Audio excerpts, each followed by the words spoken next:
Direction la Côte d'Ivoire, la mission de la CEDEAO envoie un message fort à l'armée ivoirienne. Alors pour plus de détails, après le générique.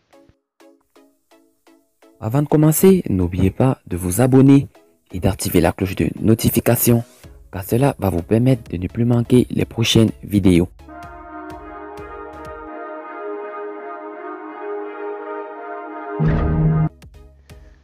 Une mission de la CEDEAO, Communauté économique des États de l'Afrique de l'Ouest, a séjourné en Côte d'Ivoire dans le cadre du suivi de la mission conjointe composée de l'Organisation sous-régionale de l'Union africaine et des Nations unies.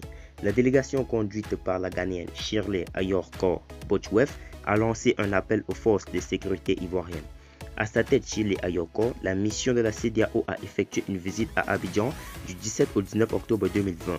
La présence de la délégation conduite par la ministre des Affaires étrangères et de l'intégration africaine de la République du Ghana sur les bords de la lagune Ébrié intervient quelques jours seulement après la mission conjointe de la Communauté économique des États de l'Afrique de l'Ouest de l'Union africaine et des Nations unies du 4-7 octobre. La mission de la CEDEAO a pu se rendre compte de la montée de la violence à moins de 2 semaines de l'élection présidentielle. La mission a fermement condamné les actes récents de violence et appelé toutes les parties à faire preuve de maximum de retenue, a laissé entendre la délégation de la CEDEAO dans un communiqué.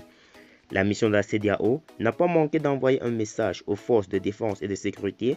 La mission a exhorté les autorités compétentes à inviter les forces de défense et de sécurité à rester neutres, impartiales et professionnelles dans l'exercice de leurs fonctions, peut-on lire dans le dit communiqué.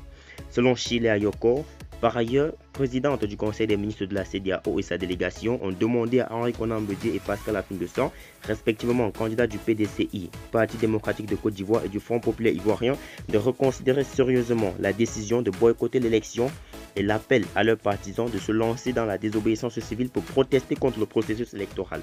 La mission de la CEDEAO les a plutôt invités à s'inscrire dans la recherche d'un consensus.